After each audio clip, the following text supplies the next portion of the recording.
Welcome back to Monday Reset. I'm thinking, but today is Tuesday. No, today is Wednesday. Um, yeah. So welcome back to Monday Reset, the program that helps you reframe your day for your week ahead. And I am Coach Paulo, your transformational life coach.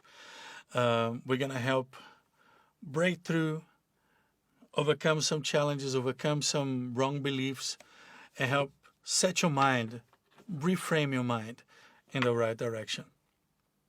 Right? If you're ready, say you're ready. Say, I'm ready. Okay, let's do this.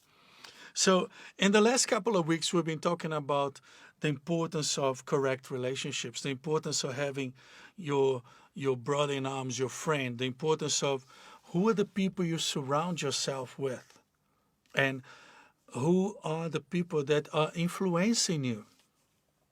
A lot of times we men talk about what influence we are having in the world around us, what influence do we have in our family, in our relationships, at work, at church, and something that is often neglected. Sorry,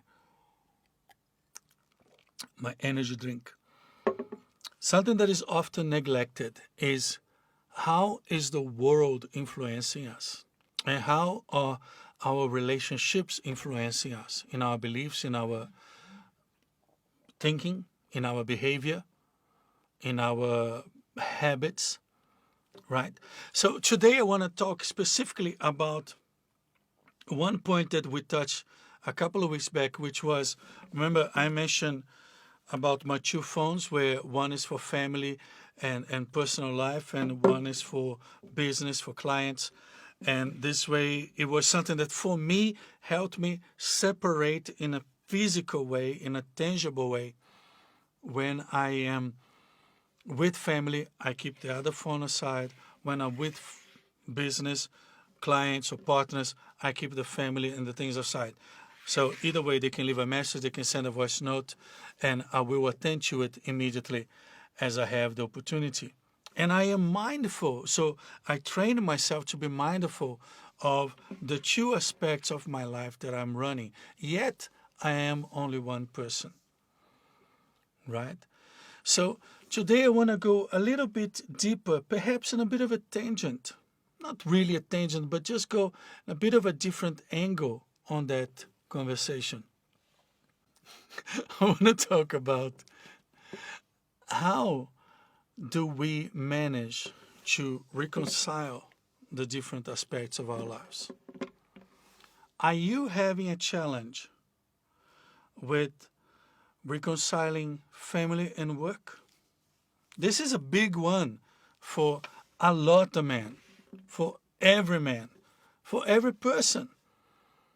Women that have family, children, spouses, and they work.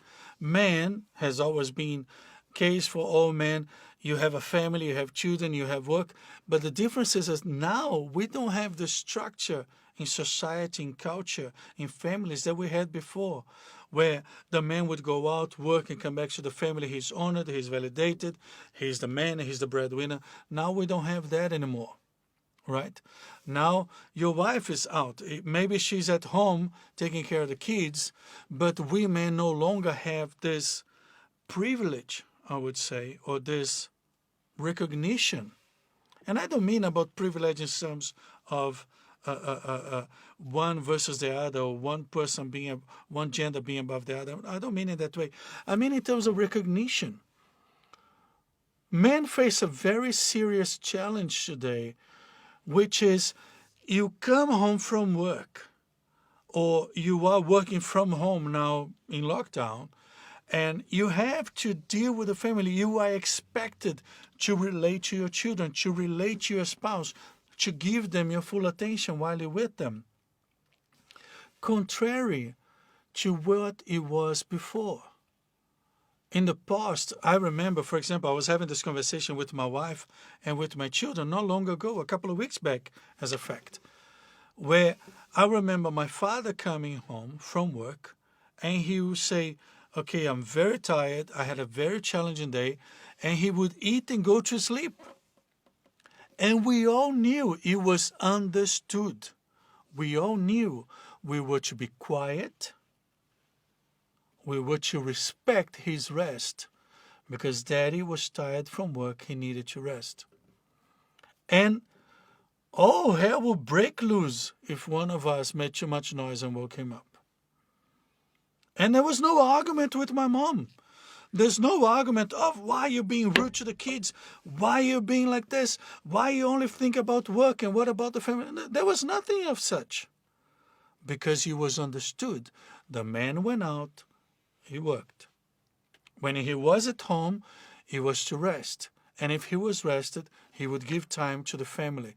So having time with my father was a privilege to me. It wasn't a right. It wasn't something that I demanded. It wasn't something that I felt entitled. I had to have this conversation with my son a couple of weeks back, where I work from home, and it's an incredible thing. It's an incredible opportunity. It's an incredible benefit of my business. Being a life coach, being a wellness coach, I can go see clients, but at most times they come to me. But you know what the challenge is? My sons think they can come to talk to me at any time. They come to my desk, they come to my computer, they interrupt me. I'm in the middle of a conversation. And they're like, Daddy, I said, I asked you when I'm busy to come and say, excuse me. Don't just walk in and barge into a conversation. Don't just barge into a call. And they say, no, but I did ask first. And then you know how that conversation ends, right? It's like, it's not the point that you have to say, excuse me, it's the point that I'm busy. Don't interrupt. But anyway, we're all perfect. Everything's fine. So the point is, when I had that conversation with my wife, hey, can you help the boys understand a little bit? And her reply was, I grew up with a father that worked day and night. And it's such a benefit to our sons that they can have you around. You need to make time for them. It was completely different than I would talk to the boys. They need to understand that when you're busy, you're busy. So needless to say, it was not the reaction I wanted. On the other hand, I have friends, names, locations, genders, and age will be disguised to protect individuals in the story.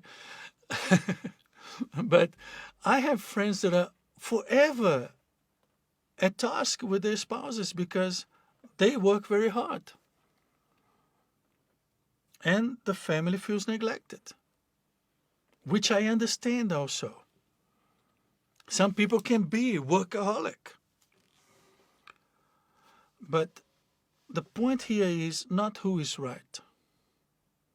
The point of our conversation today is, how do you separate personal and professional, and yet you became one, you remain one sane person?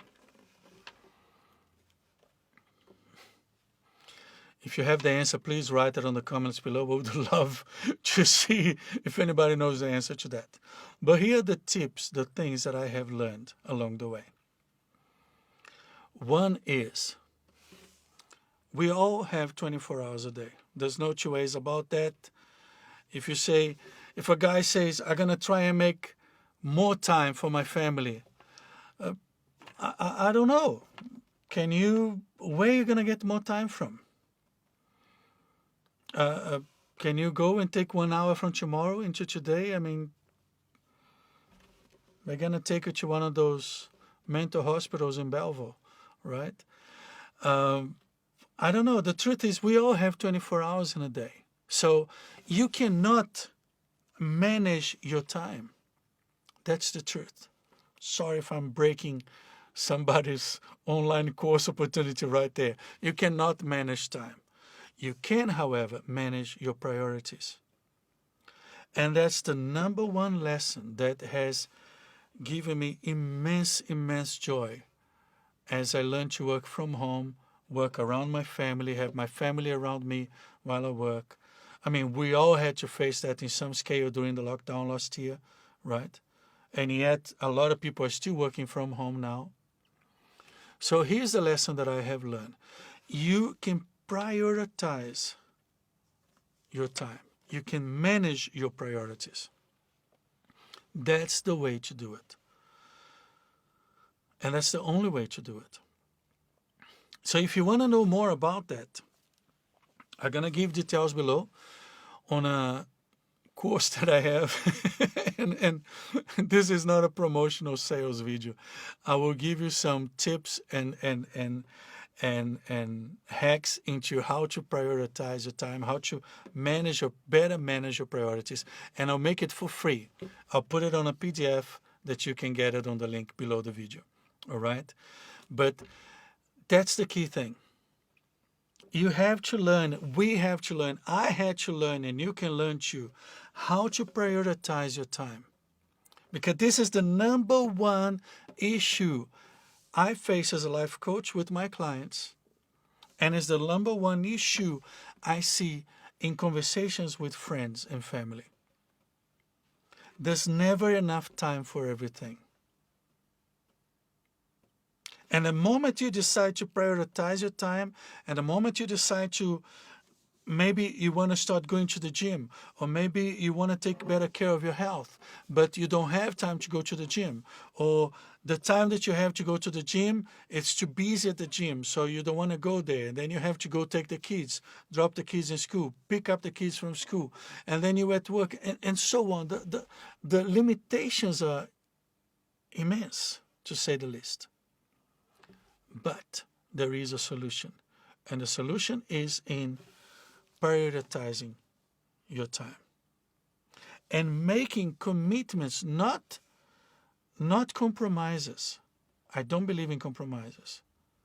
The scripture says there is a time and a season for everything. And this is perhaps a great opportunity, a very, very, very, very special time to stop. Put it down to papers, the things you put it down to paper, black and white. What do you need to do every day? What are the hours that you can allocate for those things? And how you can restructure those things in a way that will allow you to do what is very important, what is the things you need to achieve that day, the things that are urgent, that happens to everybody, the little fires that need to be put off. And not forget your personal life, your time with your family, your time with your children, your time with your loved one. And sometimes that time with the loved one means time with you, your me time, for personal development, for personal growth. When was the last time you read a book? When was the last time you watched an instructional video, a seminar, a webinar? Are you making time for you to grow? There was the answer in my life. When I was lost, when I felt without direction, personal development, confronting my fears and my ghosts, that led me to discovering my passion for coaching, for helping others. That's where I found an incredible meaning and purpose in my own life. And it was something that I realized I could do it so naturally. It came so naturally to me. So I discovered I had to then equip myself with the skills, with the techniques, with the knowledge, so I could give the best of that passion to others, to service others. And in our next session, perhaps I want to touch on the 6 human needs that we all need to fulfill in order to have a greater sense of purpose, passion, direction, and life fulfillment. So send me your feedback. I love to hear from you. What questions do you have today? What comments you had for today? And once again, I wish you hope, joy, and success. Peace. Cheers.